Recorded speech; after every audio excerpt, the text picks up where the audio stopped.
যে স্বাধীনতাৰ সময়ত হিন্দু কিমান আছিল, আজি হিন্দু কিমান আছে। স্বাধীনতাৰ সময়ত মুছলিম কিমান আছিল, আজি কিমান মুছলিম আছে। স্বাধীনতাৰ সময়ত খ্ৰীষ্টিয়ান কিমান আছিল, আজি কিমান খ্ৰীষ্টিয়ান আছে। যদি এই ডেমোগ্ৰাফিটো চেঞ্জ হৈছে, then it is a matter of concerned.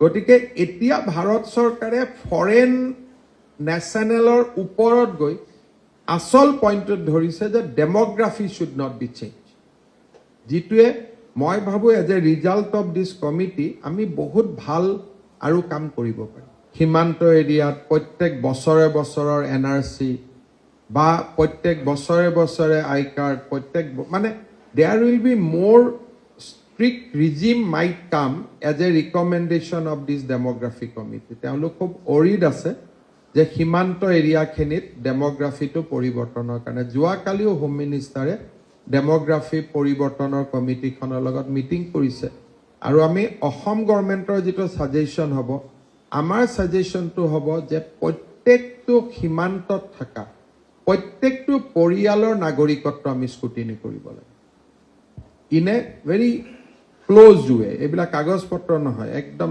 Point কৰি, আৰু তাতে 71-61 থাকিব নালাগে।